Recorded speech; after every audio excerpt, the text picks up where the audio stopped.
Hello colleagues, I'm down here in the workshop. Got a lot of things going in down here. Got some new equipment, got a 3D printer from Bambu Labs, got a used xTool's F1 laser engraver. I guess laser engraver. It has blue light and IR light as well, infrared spectrum. And one of the things that's kind of neat that I wanted to share with you all is that, and I've seen this on other videos as well, this is where I got it from, is that you can actually use an IR laser to essentially bleach the color on a 3D printed filament.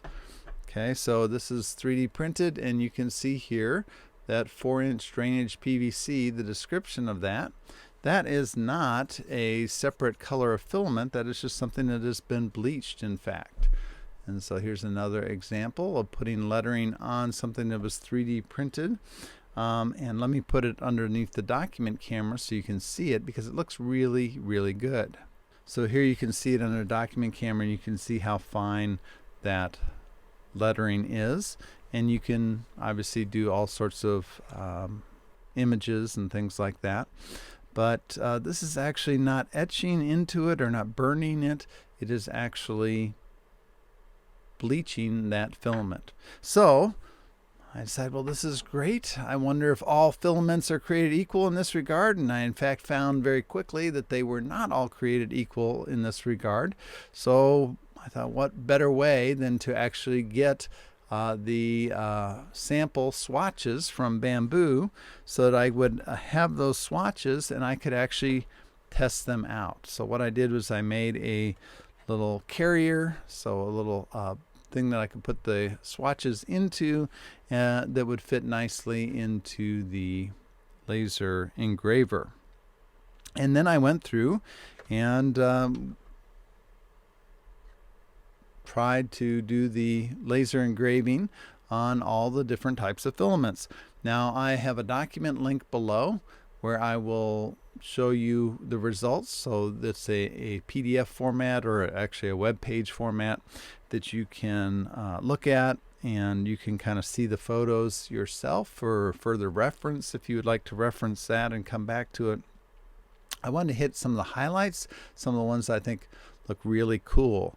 I will tell you, well, I'm not going to tell you every little detail of things that went wrong or show you all my meticulous sorting of everything into the different categories of filaments that I had to do.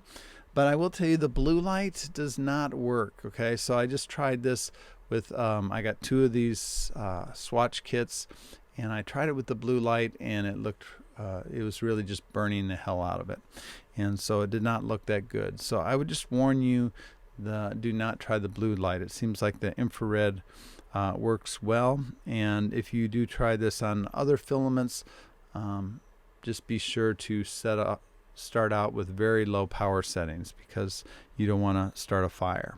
So let me just show you a few of these under a document camera, but otherwise that's pretty much it for this video. I just wanted to share this document and share the fact that I've tried everything that was in these swatches with the infrared setting, or infrared laser that is available on the xTool's F1 laser engraver.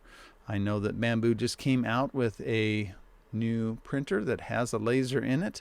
I do not think that's probably going to work for this purpose. I don't think it's an IR laser, but this might be something to try out if you want to add some extra text and lettering to your designs.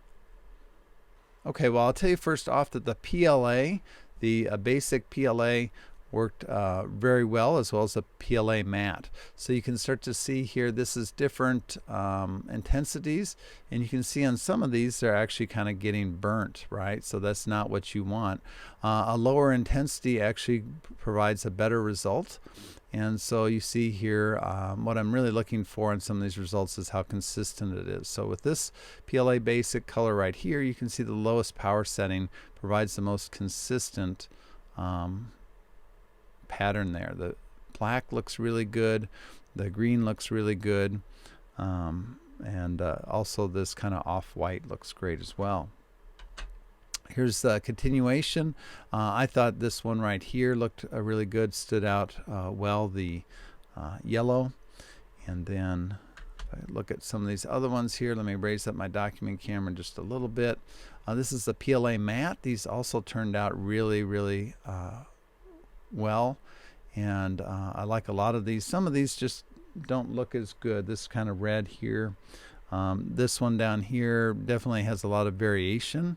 Remember, what this is really doing is kind of bleaching or destroying the color that is in these filaments, so it's not actually etching into it the way you would etch into something else, and you don't want it to be burning. Here's the other PLA matte. Once again, this one just doesn't seem to have the consistency that you might want. This is PET G, and that also works fairly well. PET G works pretty well. I like this one in particular. It also works well when you're doing the PET G that is translucent, but only on 2 of them. Okay, these are the only 2 numbers that seem to work well with the translucent. This is the ABS, not as good. You can see there's a couple of them where it's not really burning, but these other ones, especially when you get to a little higher power level, start to actually burn. None of the carbon fiber ones seem to really do much at all. And like I said, I tried the blue setting, and is not something you want to do, okay, because this is what you get with the blue light setting. A lot of this is actually from a flame that developed there, so not very good. So thank you very much for watching. Hopefully that is some valuable information. I'll be back in the workshop very soon. Until then, keep tinkering.